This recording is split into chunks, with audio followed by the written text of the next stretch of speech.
ഇസ്രായേലിനെതിരെ അതിശക്തമായ ഭീഷണിയുമായി ഇപ്പോൾ ഇറാൻ രംഗത്തെത്തിയിരിക്കുകയാണ്. ടെല്ലവീവിലുള്ള തങ്ങളുടെ വളർത്തുമൃഗങ്ങളെ നിയന്ത്രിക്കാനുള്ള ഉത്തരവാദിത്വം അമേരിക്കൻ പ്രസിഡന്റ് ഡൊണാൾഡ് ട്രംപിനുണ്ട്. പാകിസ്ഥാനിൽ വെച്ച് നടത്തിയ വെടിനിർത്തൽ കരാറിന്റെ ഭാഗമായി ലബനാനിലെ സമാധാനം അതിൽ ഒപ്പിട്ട കാര്യമാണ്. അതുകൊണ്ട് തന്നെ ഈ ഉത്തരവാദിത്വം നിറവേറ്റേണ്ട ബാധ്യത ട്രംപിനുണ്ട്. പക്ഷെ അത് നിറവേറ്റാൻ ട്രംപിന് സാധിക്കുന്നില്ല എങ്കിൽ തീർച്ചയായും ഞങ്ങൾ അവരെ ഒരു പാഠം പഠിപ്പിക്കുമെന്നാണ് ഇറാൻ പറയുന്നത്. മാത്രമല്ല, കഴിഞ്ഞ ദിവസം ഇസ്രയേലിന്റെ വാർ മിനിസ്റ്ററുടെ പ്രസ്താവന വലിയ രൂപത്തിൽ ഇറാനിൽ പ്രകോപനങ്ങൾ ഉണ്ടാക്കിയിട്ടുണ്ട്. അതായത് ഇപ്പോഴത്തെ പരമോന്നത നേതാവ് മുജ്തബ ഖാംനയെ വധിക്കുമെന്ന പ്രസ്താവനയാണ് ഇറാന്റെ വാർ മിനിസ്റ്റർ നടത്തിയിരിക്കുന്നത്.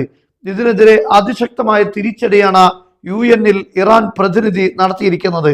ഇതൊരു രാഷ്ട്രത്തിന്റെ തീവ്രവാദത്തിന്റെ വ്യക്തമായ ഉദാഹരണമാണ് എന്നാണ് അദ്ദേഹം പറഞ്ഞത്. അത്തരം നീക്കങ്ങളെ ശക്തമായി നേരിടാൻ ഇറാൻ പ്രതിജ്ഞാബദ്ധമാണ് എന്നുകൂടെ അദ്ദേഹം കൂട്ടിച്ചേർത്തിരിക്കുകയാണ്.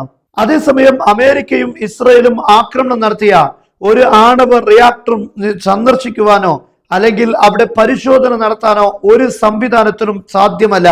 അത് ഞങ്ങൾ ഔദ്യോഗികമായി തീരുമാനിച്ച കാര്യമാണ്. അതേസമയത്ത് ടെഹ്റാനിലുള്ള അതുപോലെ മറ്റു ചില ആണവ റിയാക്ടറുകൾ ഇതെല്ലാം വേണമെങ്കിൽ അന്താരാഷ്ട്ര ആണവ ഏജൻസിക്ക് പരിശോധന നടത്താനുള്ള സാഹചര്യം ഉണ്ടാകും. അതേസമയത്ത് ബുഷഹർ അതുപോലെ തന്നെ അമേരിക്ക ആക്രമണം നടത്തിയ 2 പ്രധാനപ്പെട്ട പ്ലാന്റുകൾ ഇത് സന്ദർശിക്കുവാനോ പരിശോധന നടത്താനോ ഒരു വിഭാഗത്തിനും അന്താരാഷ്ട്ര ആണവ ഏജൻസിക്കടക്കം സാധ്യമല്ല. അതിന് ഒരു നിലയിലുമുള്ള അനുമതി ലഭിക്കുകയില്ല. അത് ചർച്ചയുടെ ഭാഗമല്ല എന്നുമാണ് ഇപ്പോൾ ഇറാൻ തുറന്നടിച്ചിരിക്കുന്നത്. അതേസമയം അമേരിക്കയുമായി ഒരു നിലയിലും ആണവ ചർച്ചയ്ക്ക് ഇപ്പോൾ ഞങ്ങൾ സന്നദ്ധരല്ല.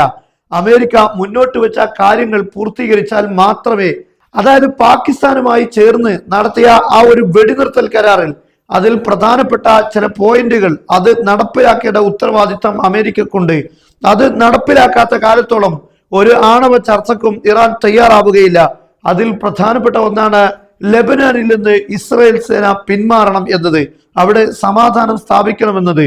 എന്നാൽ അത് ഇല്ലാത്ത സാഹചര്യത്തിൽ ഒരു കാരണവശാലും ആണവ വിഷയവുമായുള്ള ഒരു ചർച്ചയ്ക്ക് ഇറാൻ തയ്യാറാവുകയില്ല എന്നാണ് ഇപ്പോൾ ഇറാൻ വ്യക്തമാക്കിയിരിക്കുന്നത്.